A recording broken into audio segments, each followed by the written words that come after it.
देवताओं और असुरों के बीच युद्ध आदिकाल से चलता आ रहा है, जबकि ये बात भी सत्य है कि देवता और असुर दोनों एक ही पिता की संतानें हैं, लेकिन इसके बाद भी दोनों के बीच में भयंकर शत्रुता व्याप्त है। वो दोनों समय समय पर एक दूसरे पर आक्रमण करने का मौका तलाशते रहते हैं, लेकिन राक्षस कुल में कुछ ऐसे भी महापुरुषों ने जन्म लिया जिन्होंने इस शत्रुता को मिटाने की कोशिश की है, जैसे प्रहलाद, विभीषण और राजा बाली।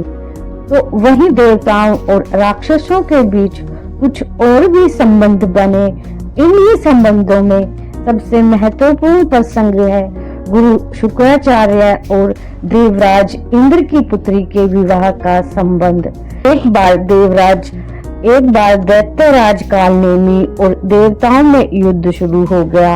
इस भीषण महासंग्राम में असुरों और देवताओं के बीच भयंकर युद्ध हुआ। इसमें असुर पराजित होने लगे। तब उन्होंने गुरु शुक्राचार्य से सहायता मांगी। तब शुक्राचार्य भगवान शिव के पास संजीवनी मंत्र लेने के लिए चले गए। जब इंद्र को इस बात की खबर हुई, तब वो भी शंकर जी से मिलने पहुंच गए। दोनों जब वहां पहुंचे, तब उस समय भगवान शिव साधना में लीन थे। तब इंद्र ने उनके सराहने बैठकर प्रतीक्षा करने के बारे में सोचा और शुक्राचार्य शिव शंभु के चरणों के पास बैठ गए। जब शंकर भगवान साधना से उठे, तब उन्होंने शुक्राचार्य को सबसे पहले देखा और उनसे वहां आने का प्रयोजन पूछा। तब इंद्र ने बीच में बात काटते हुए कहा, महादेव, पहले मैं यहाँ आया हूँ। तब भगवान शंकर को ज्ञात हुआ कि देवराज इंद्र भी यही है, लेकिन उन्होंने कहा, देवराज, मेरी दृष्टि सबसे पहले शुक्राचार्य पर पड़ी है, इसलिए पहले शुक्राचार्य को बात कहने का मौका मिलेगा। शुक्राचार्य ने तुरंत भगवान शंकर से संजीवनी मंत्र का वरदान मांग लिया। तब इंद्र ने कहा, इसीलिए मैं भी यहाँ आया हूँ। भगवान शंकर ने तब कहा, यह मंत्र उसी को मिलेगा जो मेरी एक कठिन तपस्या करेगा और परीक्षा में पास होगा। शिव शंकर ने कहा कि जो 1 साल तक पीपल के पेड़ से लटककर सिर्फ पत्तियों के धुएं को पीकर मेरी आराधना पूर्ण कर लेगा, उसे ही ये संजीवनी मंत्र मिलेगी। शुक्राचार्य ने परीक्षा स्वीकार कर लिया। जबकि इंद्र वहां से चले गए, शुक्राचार्य ने अपनी माता से आशीर्वाद लेकर तपस्या शुरू कर दिया। कई दिन और कई महीने बीत गए। इधर शुक्राचार्य की तपस्या पूर्ण होने वाली थी।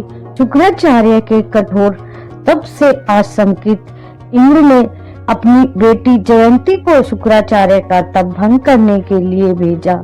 इंद्र जानते थे कि संजीवनी विद्या के बाद असुरों से अपना राज्य बचाना मुश्किल होगा।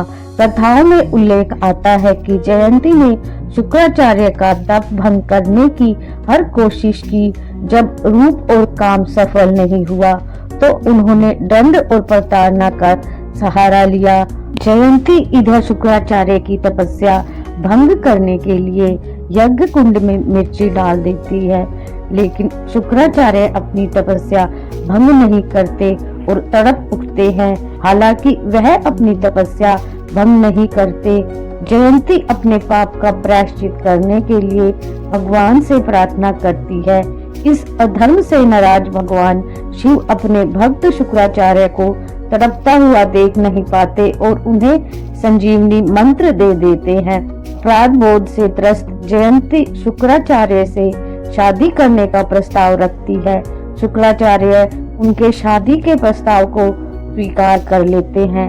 संजीवनी मंत्र देते हुए भगवान शिव शुक्राचार्य को कहते हैं कि शक्ति के मद में कभी इसका दुरुपयोग मत करना।